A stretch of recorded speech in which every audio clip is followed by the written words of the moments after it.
네, 반갑습니다. 오늘 저는 생명의 통로가 주는 화목이라는 제목으로 하나님께서 우리에게 주신 영적 인사이트를 전가하고자 합니다. 사랑하는 성도 여러분, 오늘은 오순절로 16번째 주일입니다. 지금 여러분은 영혼이 잘된 것 같이 범사가 잘되고 강건하며 생명을 얻되 풍성한 생명의 역사가 차고 넘치는지요. 안타깝게도 코비드-19 코로나 팬데믹으로 인하여 세상은 점점 힘들고 육체도 무너지고 인간관계도 막혔습니다. 사람들이 그렇게 원하는 부귀영화는 고사하고 하루 한 끼니 걱정을 하며 생명의 위협을 받는 그런 지경에까지 왔습니다. 위기가 왔을 때 비로소 후회하고 돌아보는 것이 인간입니다. 물론 신이 아닌 이상 인간은 실수할 수도 있습니다. 중요한 것은 그 실수에 대한 반성하는 마음이며 그로 인해 또 다른 죄악을 범하지 않도록 통제하는 마음입니다. 우리가 잘 아는 베드로 선생은 모든 육체는 풀과 같고 그 모든 영광은 풀의 꽃과 같으니 풀은 마르고 꽃은 떨어지되라고 베드로전서 1장 24절에서 말씀하시며 모든 육체는 풀과 같고 그 모든 영광은 풀의 꽃과 같아서 곧 시들고 말라 없어진다고 전가하였습니다. 이 시들고 말라 없어지는 육체에 생명의 통로를 열어야 합니다. 시들고 말라 없어지는 육체에 후회하고 돌아본 것들을 해결하며 인생에 사는 의미, 그 의미를 찾기 위하여 생명의 통로를 열어야 됩니다.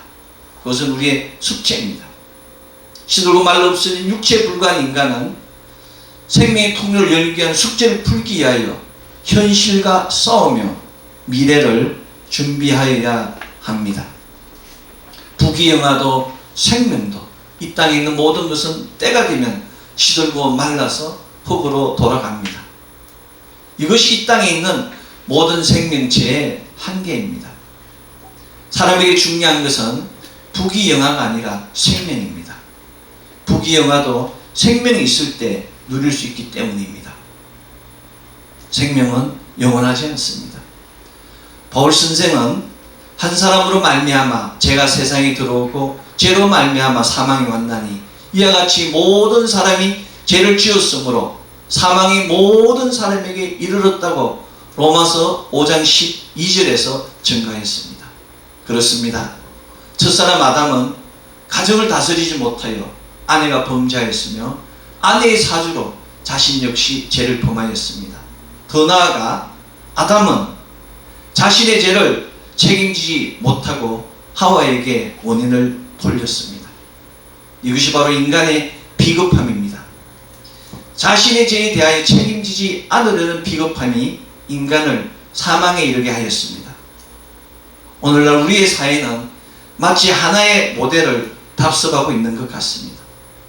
안타깝게도 인간 사회는 아담의 케이스를 답습하고 있습니다. 안타깝게도 인간 사회는 첫사람 아담부터 계속된 비극함과의 갈등으로 이어지고 있습니다. 비겁함과의 갈등은 선과 악의 갈등이며 생명과 사망의 갈등입니다.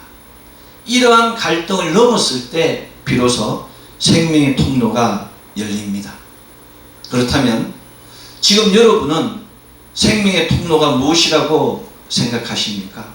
히브리서 12장은 너희가 죄와 싸우되 피 흘리기까지는 대항하지 아니하였기에 징계를 받고 채찍질 당한다고 전가하고 있습니다. 더 나아가 히브리서 기자는 그러므로 피곤한 손과 연약한 무릎을 일으켜 세우고 너희 발을 위하여 고정기를 만들어 저는 다리로 하여금 어그러지지 않고 고침을 받게 하라고 권면하였습니다. 히브리서 기자가 권면한 고정길이 바로 곧 생명의 통로입니다. 죄에 무너지지 않고 육신의 연약함에 굴복하지 않고 끝까지 십자가를 향하여 고정길을 만들며 나아가는 것이 바로 참된 생명의 통로입니다. 생명의 통로는 하나입니다. 곧은 곧 십자가의 길이 참된 생명의 통로이며 그 길은 곧 예수 그리스도께서 걸어가신 생명의 길입니다. 바울 선생은 로마서 8장 2절 그리스도 예수 안에 있는 생명의 성령의 법이 죄와 사망의 법에서 너를 해방하였음이라고 선포하며 오직 그리스도 안에서 그리스도께서 걸어가신 그 길을 걸어가면 죄와 사망의 법이 떠나가며 생명의 성령의 법이 넘친다고 전가하였습니다. 생명의 성령의 법이 넘치는 그곳에 이사야 65장 24절에서 25절의 말씀 그들이 부르기 전에 내가 응답하겠고 그들이 말을 마치기 전에 내가 들을 것이며 이리와 어린 양이 함께 먹을 것이며 사자가 소처럼 짚을 먹을 것이며 뱀은 흙을 양식으로 삼을 것이니 나의 성산에는 해함도 없고 상함도 없으리라. 여호와께서 말씀하시라는 놀라운 역사가 차고 넘치게 됩니다. 사랑하는 성도 여러분, 오늘 구약성서 본문 시편 121편 1절에서 2절은 내가 산을 향하여 눈을 돌리라. 나의 도움이 어디서 올까? 나의 도움은 천지를 지으신 여호와에게서로다의 말씀을 기억해야 합니다. 하나님을 바라볼 때 천지 지으신 야훼 하나님께서 우리를 도와주시는 것입니다.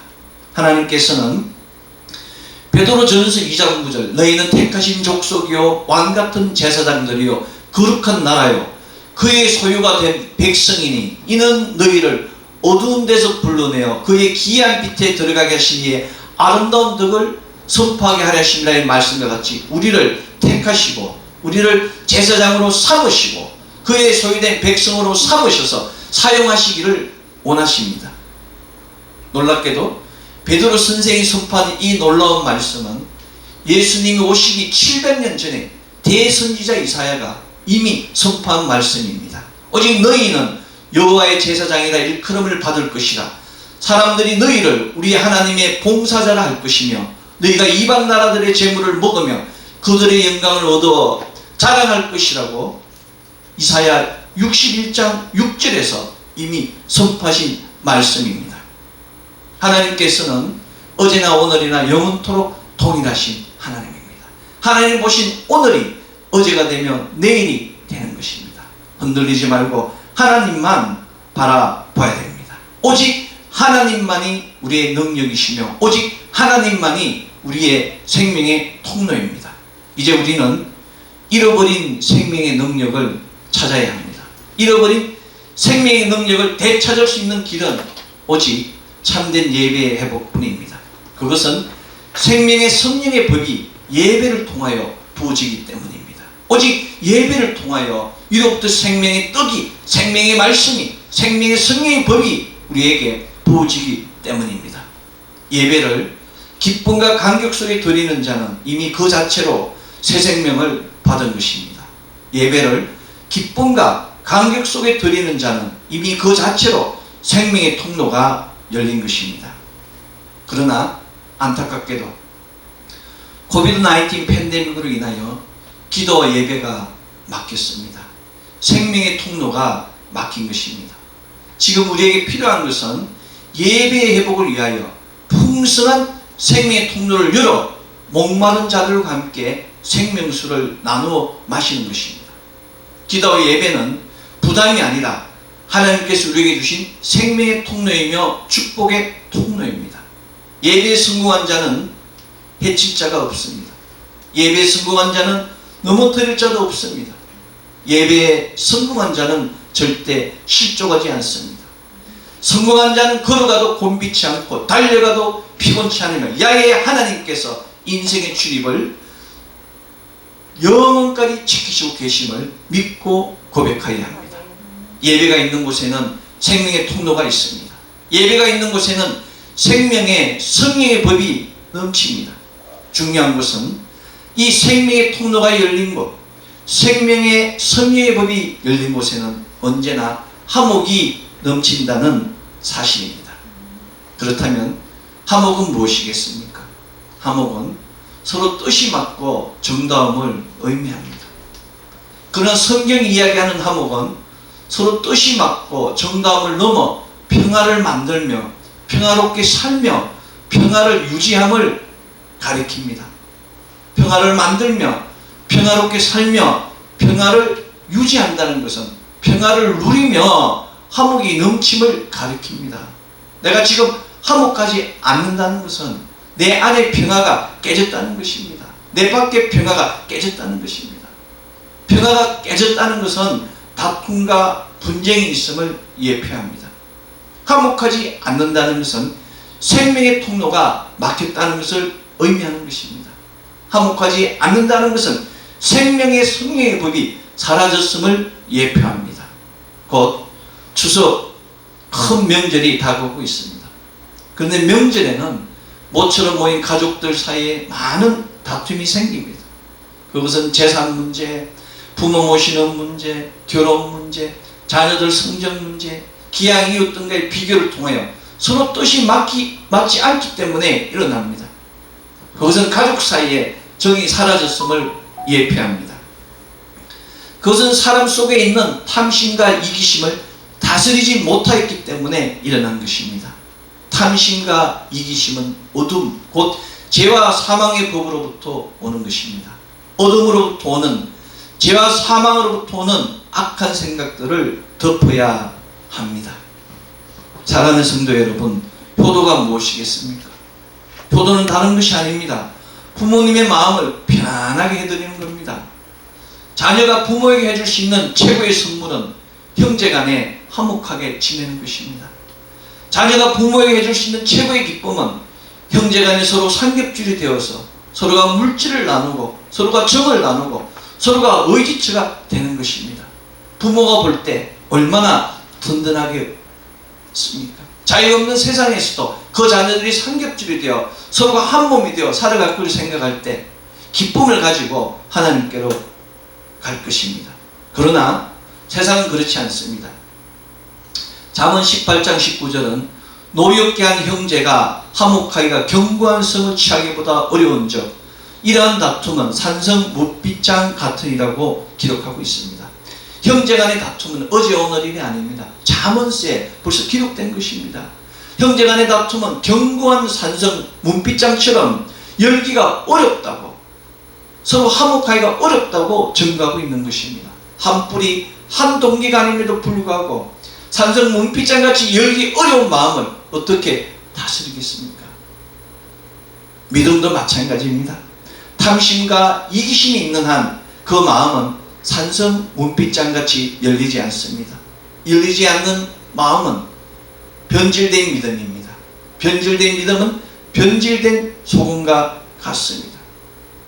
예수님께서는 오늘 신약성서 본문 너희는 세상의 소금이니 소금이 만일 그 맛을 잃으면 무엇으로 짜게 하리요?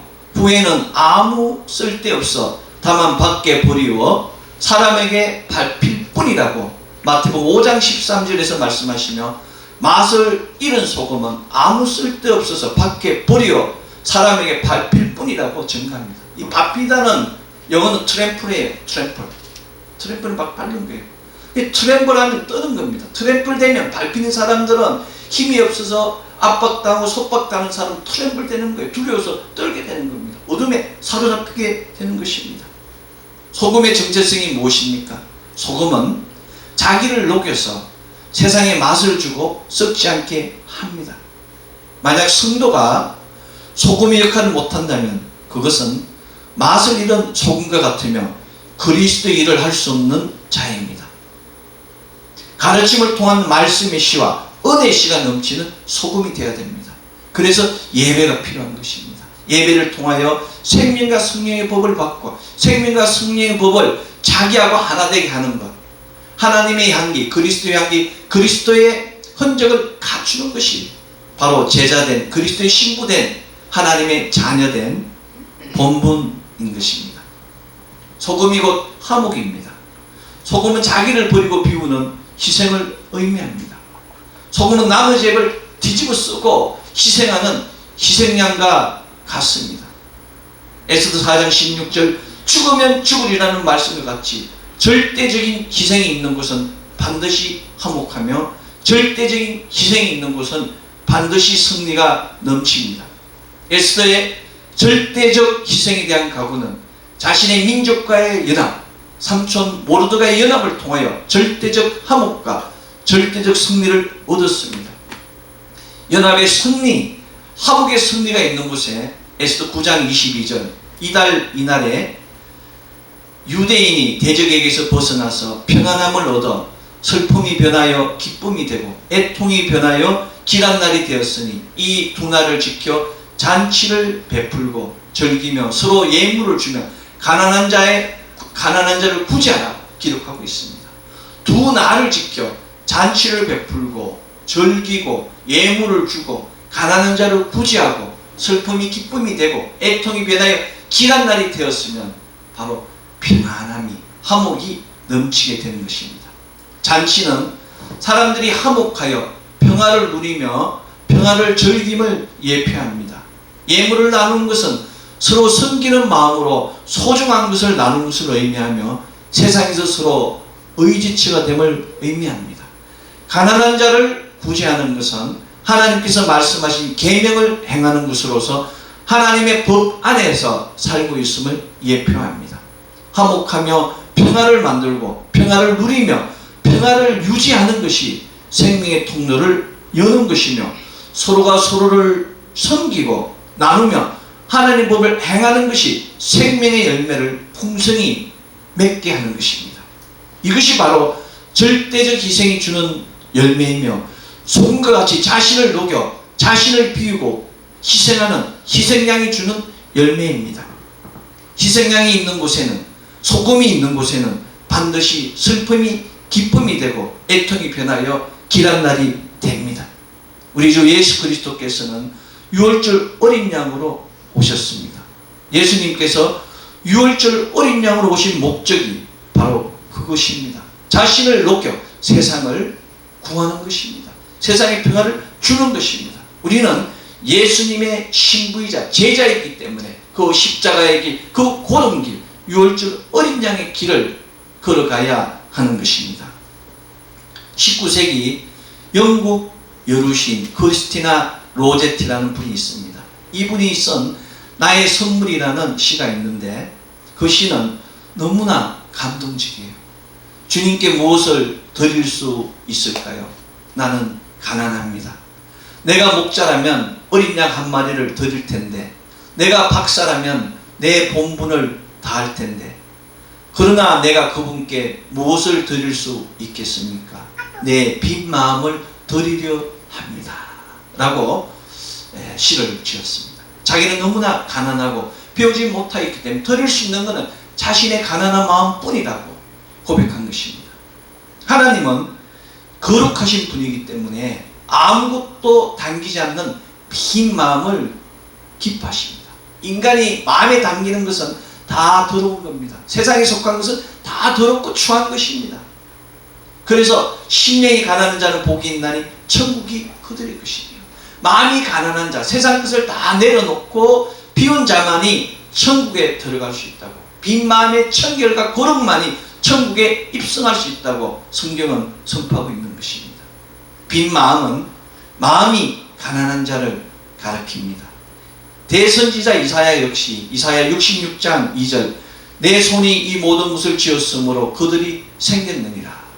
무릇 마음이 가난하고 심령에 통회하며 내 말을 듣고 떠는 자 그 사람은 내가 돌보려 한다고 증거하고 있습니다. 성경에 생명의 말씀들이 얼마나 많이 선포되고 있습니까? 그러나 탐심과 이기심이 가득한 사람은 성경에 적힌 말씀 반대로 대척점대로 행동하는 것입니다.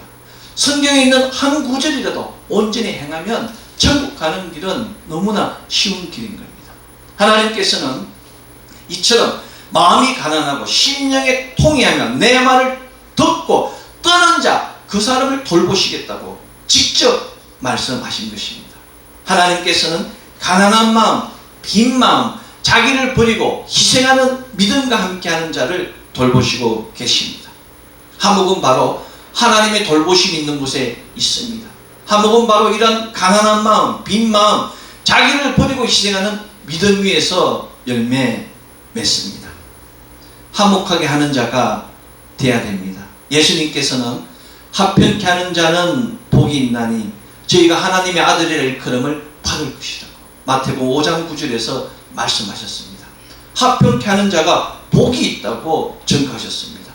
합평케 하는 자가 되기 위하여 탐심과 이기심을 버리고 희생양과 같이 하나님과 하나님 나라를 위하여 헌신하여야 합니다. 코비드-19으로 지금 세상이 너무나 어렵고 힘이 듭니다. 우리가 화목케 하는 자가 되어서 힘들어하는 사람을 위로할 수 있어야 합니다. 우리가 생명의 통로가 되어서 더 나누고 더 헌신하고 더 품어주고 더 사랑하는 녹여지는 소금이 되어야 합니다. 지금은 흉년의 시대입니다. 지금은 사랑이 흉년이며 믿음이 흉년이며 윤리가 흉년이 된 흉년의 시대입니다. 흉년에는 모두가 비극적인 삶을 살고 있습니다. 여러분 주위를 보십시오. 경제가 어려워 부부간에, 부자간에, 이웃간에, 회사 간에 얼마나 많은 사람들이 어려워하고 힘들어하며 비참한 삶을 살고 있습니까? 평안은 없어지고 화목은 깨어지고 윤리는 떨어지고 믿음이 없어진 지금 이 시대가 바로 탕자의 시대, 바로 하나님을 떠난 그런 탕자의 시대입니다. 시간은 언제나 있는 것 같지만 막상 일이 닥치면 시간은 언제나 부족합니다. 특히 코앞에 불이 떨어지면 그때는 시간이 완전히 사라집니다. 문제가 닥치면 문제를 해결할 시간이 없습니다. 그래서 만약 해야 할 이야기가 있으면 망설임 없이 하십시오. 사랑한다고, 고맙다고 말씀을 나누어야 되는 것입니다. 어저께는 80대의 한 할머니가 백신을 맞고 2시간 만에 사망하는 사태가 났습니다.